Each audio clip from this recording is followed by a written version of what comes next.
శ్రీమాత్రే నమ, శ్రీ గురుభ్యో నమ, శ్రీ లక్ష్మీ నరసింహాయ నమ.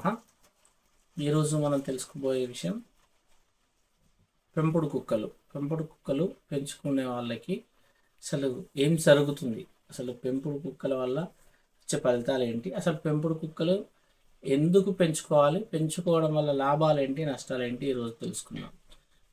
చాలామంది కుక్కలను పెంచుకుంటారు. ఈ వీడియో పూర్తిగా చూడండి, పూర్తిగానే చూస్తేనే మీకు ఏంటి అనే విషయం అర్థమవుతుంది. పెంపుడు కుక్కడం వల్ల చాలా లాభం ఉంది, దట్టు నష్టం ఉంది. చాలా లాభము జరుగుతుంది, నష్టము జరుగుతుంది. అయితే ఏ విధానంగా పెంచితే శుభ ఫలితాలు ఇస్తుందో మనం చూద్దాం. మొదట ఈ పెంపుడు కుక్కల గురించి. మనం ఇంట్లో పెంచుకునే పెంపుడు కుక్క ఎప్పుడూ కూడా మనం ఏదన్నా చాలామంది జాతి అంటే ఇంట్లో పెరిగేటువంటి జాతి కుక్కలను తెచ్చుకొని పెంచుకుంటూ ఉంటారు. పెంపుడు కుక్కలు ఎప్పుడూ కూడా ఏ కుక్క అయినా సరే, అది ఊరి కుక్క అంటారు కదా, విలేజ్లో పెరిగే వీధి కుక్కలు కానీ పెంపుడు కుక్కలు కానీ ఏది పెంచుకున్నప్పటికీ ఇంటి బయటనే తప్పనిసరిగా ఉండాలి. శాస్త్రం చెప్పింది కుక్క ఎప్పుడు కూడా ఇంటి బయట మాత్రమే ఉండాలి. ప్రధానం.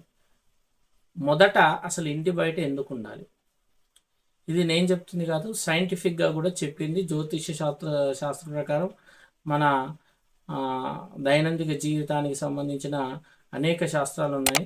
ఈ శాస్త్రాల ప్రకారం ఎప్పుడూ మనకి ఇవన్నీ చెప్పారు.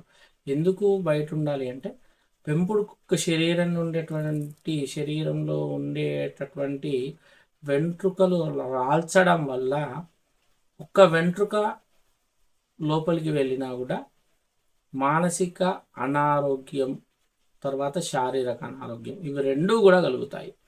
ఎందుకు అంటే, పెంపుడు కుక్క జ్యోతిష ప్రకారం చూస్తే ఎలాంటి చెడు శక్తినైనా దాన్ని ఆపేటువంటి శక్తి పెంపుడు కుక్కకు ఉంటుంది. అదేవిధంగా నెగిటివ్ ఎనర్జీని ఏదాన్నైనా ఆపగలిగిన శక్తి ఒక పెంపుడు కుక్కకు ఉంటుంది.